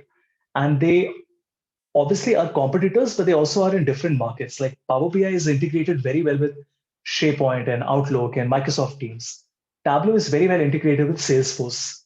So it depends on which companies and which industries and functions you're working with. But most of the large organizations, like I said, work on both of them.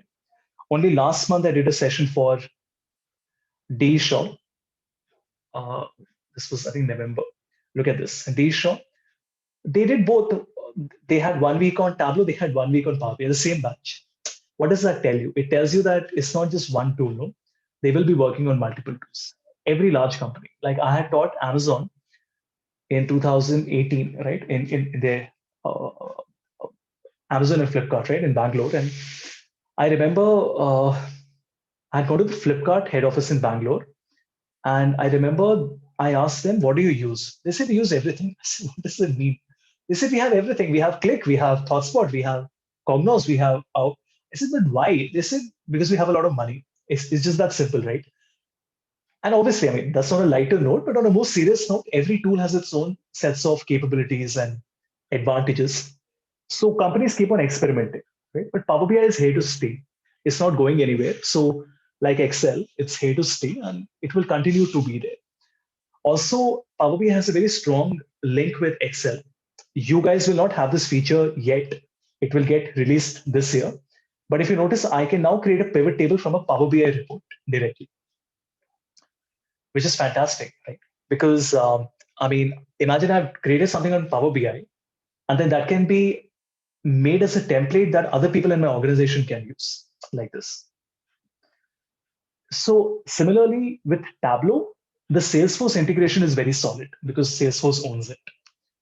So you have to watch the trends in the industry and see what all is happening. But yeah, Power BI is a must. One bottom line is you can't ask me should we or should we not learn it. You have to learn it.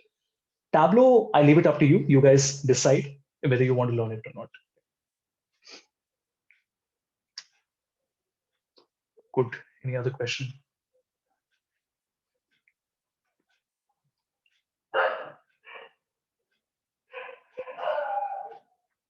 I have trainings with Nestle on Saturday. I have a training with GSK, which just got finalized on Power BI, right? Not this, right? Training request, Power BI, GSK, right? These are all national leaders. Nestle, Power BI. I'm showing it to you to tell you that everybody who comes is asking for Power BI. I was just discussing with a colleague earlier today, at 7:30 in the evening. And we were just talking how is business and what's happening. And we were saying the same thing. Nobody seems to ask for Tableau trainings. No? Everybody's asking for Power BI. I was also saying the same thing. Nobody's asking for Tableau.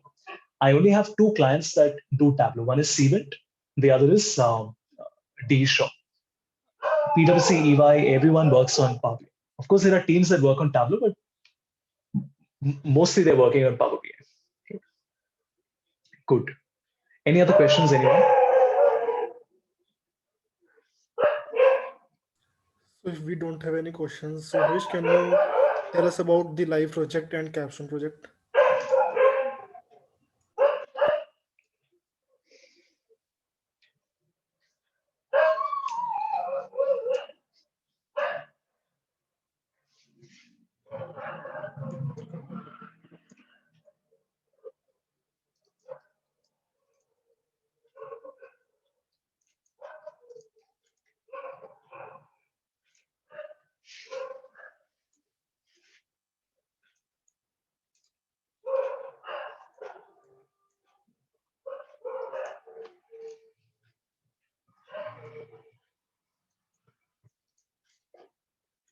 Created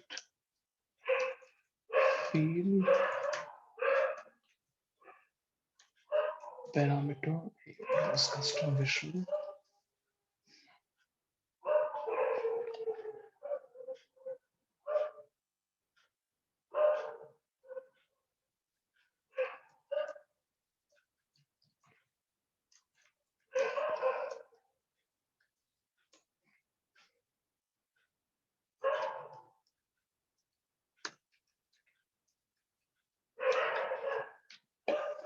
Right? Group of 5, pick your own data set. You can go to kaggle.com. If you're not able to find a good data set, go to kaggle.com. You'll find thousands of data sets available. You have to create a dashboard on both Tableau and Power BI with the same data set. Because that way you will get to learn yourself which is easy, which one is better at creating certain types of visuals, right? You have to use Power BI and custom visual, not Power Query, because I don't expect that in a data set you will need Power Query. That's why I'm asking you not to do it. But DAX is a must. YTD, running total, what we did. Custom visual is a must, obviously. In Tableau, no LOD for now. Start with a calculated field and a parameter. These are very important, right? And you have to share a video on YouTube, and you have to download it as a PDF, just the screenshots, and share it on LinkedIn. You're not doing it for me, you're doing it for yourself, right? I will obviously be giving you feedback on the reports that you share with me. But the idea is that this will also enable you guys to have your own portfolio. Like an intern of mine from last year, he created his own YouTube channel. His name is Talha Parkar.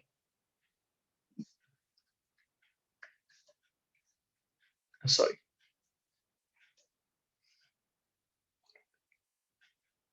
See, and I mean, he started, and look at it. He has like some 75, 80 odd videos now. Doesn't it look nice? Isn't it impressive? Like even before you see what he has done, it looks impressive, right? There is a lot of work that he has put in, right, into this. These are short videos, 4 minutes, 5 minutes, like that. And he covers different types of topics, like how to combine multiple Excels, how to connect, how to do a morph transition in PowerPoint. Just look at this example, okay? Look at this. I don't need the sound. Watch this. How long is it? It's just 56 seconds. No? Please watch this.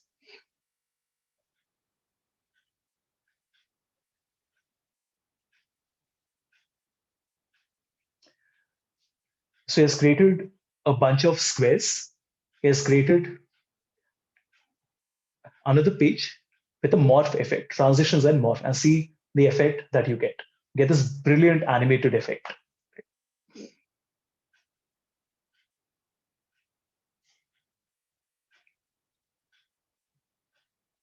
So stuff like this, right? So here's all these videos. So this is, I feel, one of the best ways of creating your own portfolio. There is another boy from Tapni who's doing his live project with me. His name is Sanjay, but I'm not sure how to find him. Let's see if I can find him like this. Just give me a moment.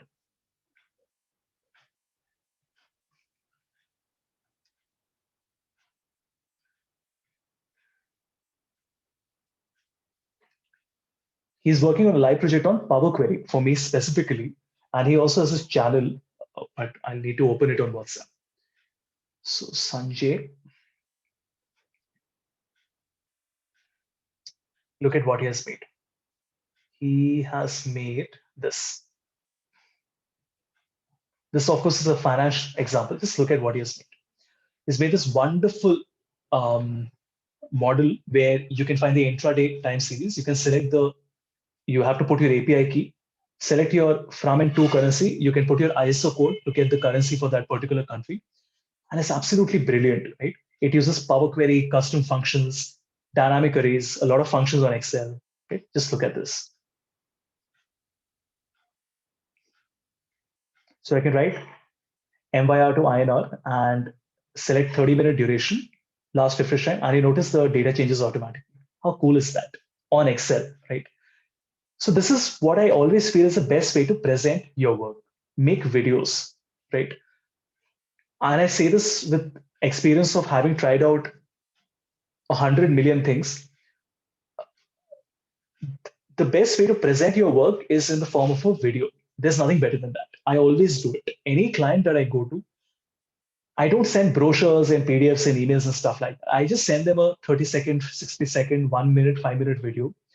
If I have to pitch to a client, I send my pitch in the form of a video. I customize it, make something new, and I send it across, right? I've been doing this for a couple of years and I love this habit. And I always tell students to do this. That way, you understand your concepts better. You understand how to present your work better. It's not just about writing formulas, it's also about presenting, right? So this is what I need from your side. I don't expect you to do a 15-minute video. I don't want all that. I just want a quick, crisp 2, 3, 4, 5 minute video. That's it. Okay. Yeah, that's the project. I don't know how you guys are placed if you have exams or other engagements or not. Usually, 2 to 3 weeks is what it should take, because if there are 5 of you and you're working, a project like this would take about, let's say, 50 hours, right? So that's about 10 hours per person. So if you're taking 3 weeks, that's about 3 hours per week, which I'm sure you'll be able to take out the time for, right? Yeah. And in the course of doing this, if you have any specific queries, you can always ask me. Like I'm doing something with IMK where they Akshar, see. So like this, they ask me questions. So they said, we are doing something on Tableau and we were not able to get some specific queries. And this is a fresh batch. They also have no prior experience on Tableau, right? So I will always take out time. Obviously, if you expect me to take out 2 hours, I can't do that. But for queries and all, I'll always be available. Maybe not the same day or the next day, but I will be there. In a day or two, I will always be available. But then you have to give it a shot from your end. You have to first try yourself. If you're still not able to find the solution, then I'm always a phone call or a email away, right? Yeah, that's that.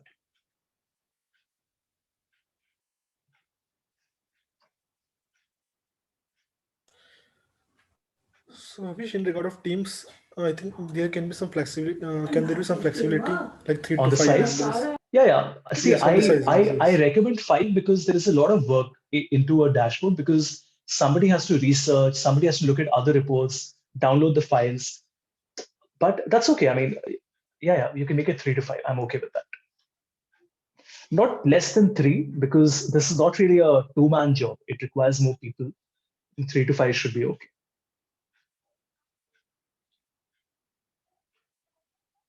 See, my submission rate, as in my experience of submission rates with these projects is maybe 15-20%, right? I can't chase you. I don't have the time or the energy to chase you. It is in your best interest to complete it and send it. It doesn't matter how good or bad it is. If it's good, I will tell you how to make it better. If it's not that good, I will tell you what are the areas where you could have improved, right? In any way, you will learn. But if you don't submit, then you don't learn anything. It's just that simple, right? You're going to get a certificate in any case, the certificate for completing the workshop. If you need a certificate for the capstone project, which obviously will have more value with my feedback on it, then I need to have a good submission. I don't need something that you sit till 2 a.m. one night before and send it to me. That won't work, right? It has to be of good quality, right? And that's why I insist you have a group of 3 to 5 people and take a couple of weeks on it.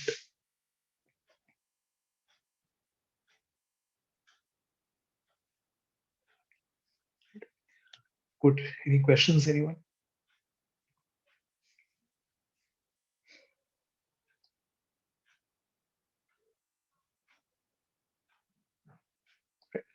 Live project, the moment you are done with this, live projects you can do with me anytime. The only thing is, I'm not asking you to do it right now because, see, my live projects are going to be in Power BI and Tableau, right? So you have to have at least that basic understanding, maybe do a few projects, create a few dashboards before you do the live project. Today, if you do the live project, I don't mind. I will give you some work, but then you will not be able to handle that type of work that I expect, and I will not be satisfied. There's no point. So if you wait for a month, I think that's probably better. But you guys can, I don't know, through the coordinator or however it is, reach out to me for the live project. I'll be more than happy to discuss that with you. Right? But consider this as a live project only, in the sense that I will be giving you a certificate. You are getting a project to work on. The only difference is you're not working on my data set, but I don't know what difference does that make. My data set is no different than a data set you get on Kaggle. If you go to my website and you see all the dashboards I've created, everything is from Kaggle only. What do you think? Those are client data sets that I put there? Absolutely not. So see, this can't be an excuse that no, I need an actual data set. What do you mean an actual data set? An actual data set is no different from data sets available on the internet. They're all the same. There is no difference between them.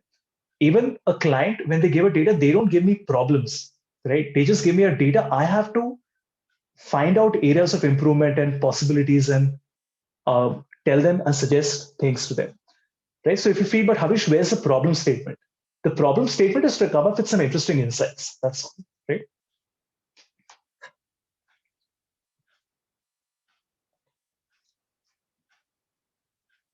Any questions, anyone?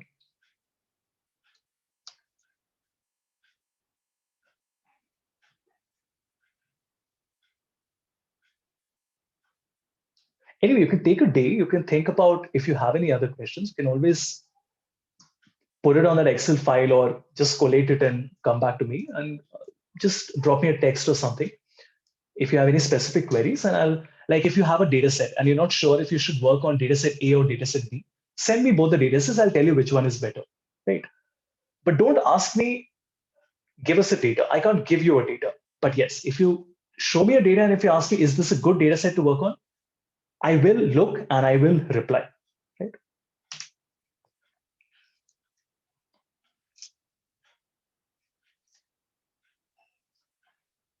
Great.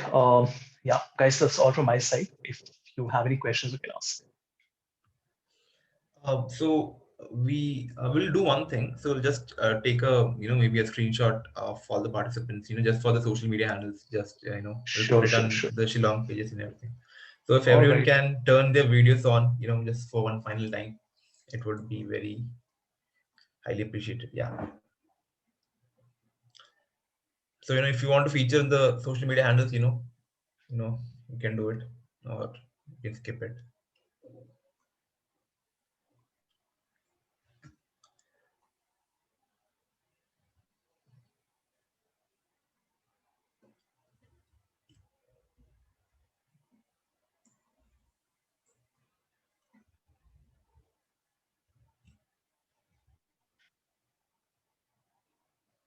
Can like 3 or 4 more participants just fill in so my complete thread will.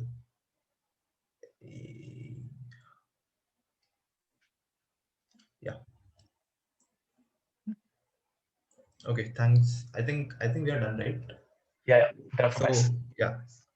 So Havish, just want to let you know, we have received a like big positive feedback from the participants. Like they loved it. So I have been receiving the club members have been receiving feedback saying the workshop has been great. They learned a lot of things, I think. So just want to convey that to you. And if any of the participants want to say add anything to this, you can feel free to add.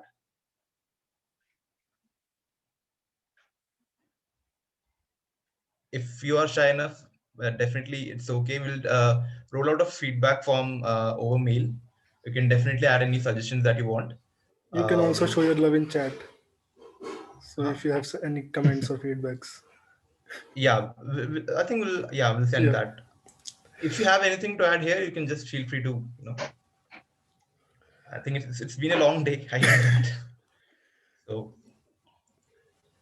Yeah. So thank you, Havish, for this workshop, and we hope that participants will be benefited from this, and we will like to continue this relationship in future also. Thanks a lot. All right. Thanks, guys. All the very best. Be in touch. Thank you, Havish. Thank you. Thanks, Havish. Thank you. Thank you, Havish.